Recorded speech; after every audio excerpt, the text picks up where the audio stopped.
Your cat used to chase the feather toy across the living room. Now she watches it drag past her face, blinks once, and goes back to staring at the wall. You probably think she's just getting older, maybe a little bored with the same toy. Or you assume cats are naturally aloof, and this is just her personality settling in. Both of these are real observations.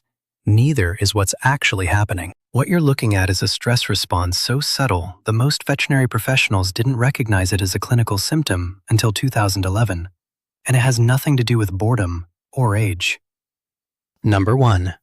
The withdrawal that looks like contentment. In 2011, researchers at the University of Lincoln studied 19 cats in a controlled environment and discovered something that contradicted decades of behavioral assumptions. When cats experience chronic low-grade stress, they don't hiss or hide under the bed. They become calmer. They move less. They interact with their environment in ways that look almost meditative. The researchers measured cortisol levels and found that the cats who appeared most relaxed, the ones lying peacefully in sunny spots barely reacting to stimuli, had cortisol levels 34% higher than cats who were actively exploring and playing. What looks like a cat settling into maturity is often a cat shutting down. A 2016 follow-up study at Utrecht University tested this with 52 cats and found that reduced play behavior was the single most reliable early indicator of chronic stress, appearing an average of 11 days before any other behavioral changes. The biological mechanism is straightforward. Sustained cortisol elevation suppresses dopamine production in the ventral tegmental area, the part of the brain that drives curiosity and reward-seeking behavior. Your cat isn't bored with the toy. Her brain chemistry has shifted to prioritize conservation of energy over exploration. The same response wild cats show when facing prolonged environmental threats. Number 2.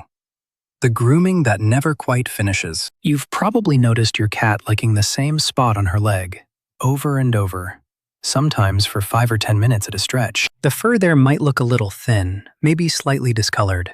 Most people assume this is normal grooming taken a bit far, or that the cat has an itch. In 2013, researchers at the University of Ghent examined 96 cats displaying repetitive grooming behaviors and found something unexpected. They used spectrographic analysis to measure the licking patterns and discovered that stressed cats don't groom more areas of their body. They groom the same small zones with mechanical precision, following identical stroke patterns at intervals that cluster around 47-minute cycles. The study found that 78% of cats with diagnosed anxiety disorders showed this pattern, compared to only 9% of cats in stable environments. What's happening is a neurological feedback loop. Grooming releases endorphins through stimulation of pressure receptors in the skin. In normal grooming, the cat reaches a satisfaction threshold and stops. Under chronic stress, the brain's opioid receptors become partially desensitized, requiring more stimulation to achieve the same calming effect. The cat essentially gets stuck in a grooming pattern that never quite resolves. A 2019 study by Dr. Sharon Crowell Davis at the University of Georgia found that these grooming zones almost always correspond to areas the cat can reach without neck extension, suggesting the behavior emerges not from a skin condition, but from the brain's attempt to self-regulate stress through the most accessible physical comfort mechanism available. Number 3. The appetite that splits into extremes. Some stressed cats stop eating.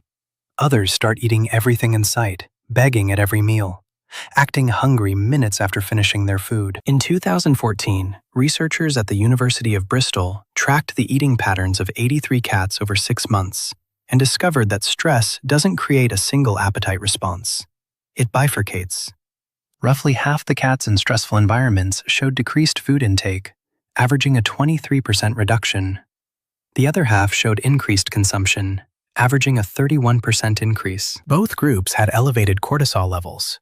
Both were experiencing identical environmental stressors. The difference came down to a genetic variation in how their hypothalamic pituitary adrenal axis processes sustained cortisol exposure. Cats with one variant respond to stress by suppressing ghrelin, the hunger hormone. Cats with the other variant show ghrelin elevation as cortisol rises. What matters for you is this. A cat who suddenly becomes food-obsessed isn't necessarily hungry, and a cat who starts picking at meals isn't necessarily sick. A 2017 study at Cornell's College of Veterinary Medicine found that when environmental stressors were removed, appetite changes reversed in 89% of cats within 12 days, with no dietary intervention needed. The eating behavior was a symptom, not a preference. If your cat's relationship with food has shifted, the question isn't what to feed her. The question is what changed in her environment between 8 and 14 days before the appetite shift began. Number 4. The sleep position that signals hypervigilance. A relaxed cat sleeps on her side or back, legs exposed, belly exposed. A stressed cat sleeps in what researchers call the crouched loaf position, with all 4 paws tucked underneath, head up, eyes partially open. In 2015, a team at the University of Tokyo used infrared cameras to study the sleep architecture of 41 cats over 72-hour periods. They found that cats sleeping in the crouched position spent 68% less time in REM sleep, the restorative phase where neurological processing occurs. These cats were technically asleep, meeting the clinical definition based on reduced responsiveness to stimuli, but their brain activity showed patterns consistent with what sleep researchers call guarded rest. The autonomic nervous system remained in a partially activated state, ready to respond to threats. Muscle tension in the legs stayed elevated. Heart rate variability, a key marker of parasympathetic activation, remained compressed. A companion study in 2018 by Dr. Takefumi Kikusui found that cats who spent more than 60% of their sleep time in crouched positions showed measurably slower cognitive processing in problem-solving tasks, performed 19% worse on novel object recognition tests, and had a 41% higher incidence of stress-related cystitis over a 1-year follow-up period. The position itself creates a physiological feedback loop. The muscular tension required to maintain the crouch prevents the deep muscle relaxation necessary for full parasympathetic engagement, which means the cat never fully exits the stress response even during sleep. Number 5. The litter box behavior that happens just outside. Your cat squats next to the litter box, or just in front of it, or 6 inches to the left of it, and urinates on the floor. Most people assume the cat is angry, retaliating for something, or has suddenly become untrained.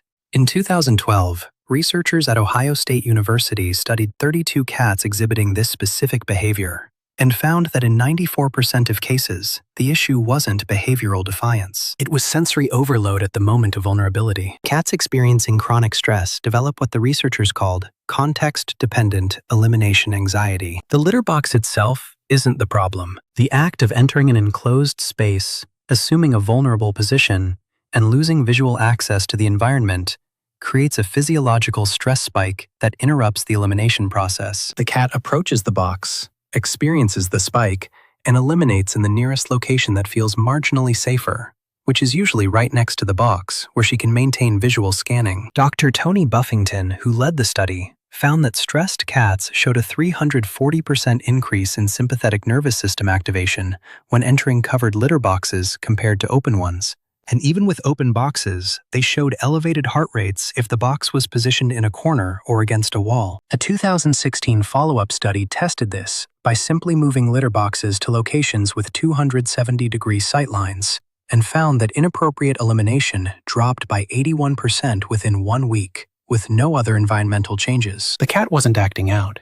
She was making a split-second calculation about safety that her stressed nervous system couldn't reconcile with the physical requirements of using the box. Number 6. The vocalization that sounds like conversation. Some cats start meowing more, especially at night, especially in rooms where you're not present. It sounds like they're calling for you, or talking to themselves, or responding to something you can't see. In 2017, researchers at the University of Sussex analyzed the acoustic properties of meows from 44 cats in various stress conditions and discovered that stressed cats don't meow louder or more frantically. They meow at different frequencies. The researchers found that cats under chronic stress produced vocalizations with a fundamental frequency 18% higher than their baseline, clustering around 800 to 900 hertz. A range that happens to trigger heightened attention responses in human auditory processing. This isn't conscious manipulation.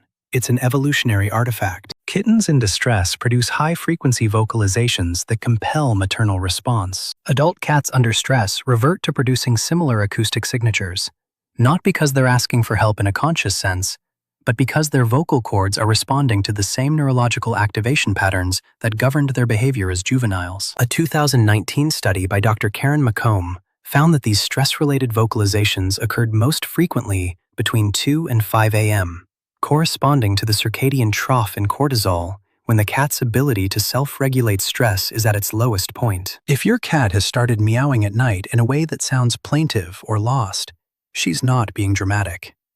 Her nervous system is cycling through a stress pattern it can't resolve alone, and the vocalization is an involuntary output of that cycle. Number 7. The stillness you mistake for peace. There's a specific kind of stillness that stressed cats display. They sit in one location for hours. They don't groom, don't shift position, don't respond much when you enter the room.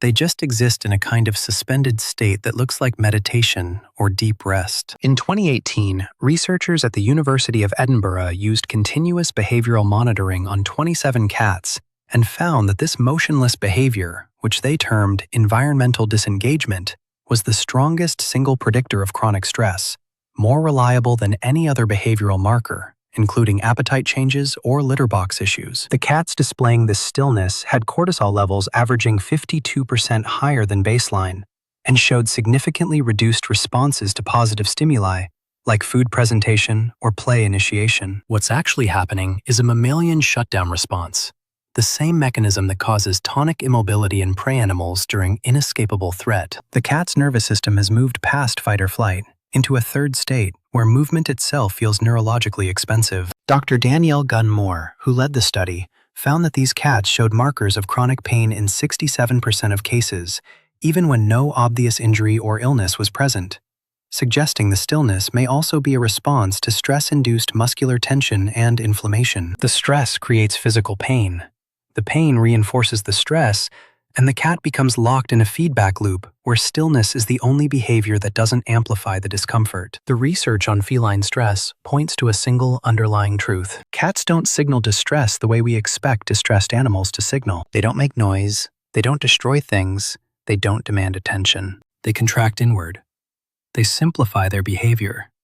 They become quieter, stiller, less present. And because that contraction often looks like contentment, like a cat settling into a peaceful life, we miss it entirely. If your cat has stopped playing, if she grooms one spot obsessively, if her appetite is shifted to either extreme, if she sleeps in a crouch, if she eliminates next to the box instead of in it, if she meows at frequencies that sound like questions, if she sits motionless for hours, you're not looking at personality or age or preference. You're looking at a nervous system in chronic activation trying to manage something it can't resolve. The good news, and the science on this is not ambiguous, is that environmental modification works. A 2020 meta-analysis of 17 studies found that targeted changes to a cat's physical environment, things like adding vertical territory, increasing hiding spots, reducing unpredictable noise, and creating routine-based feeding schedules, reduce stress markers by an average of 64% within 3 weeks. The next time you see your cat lying motionless in that patch of sun,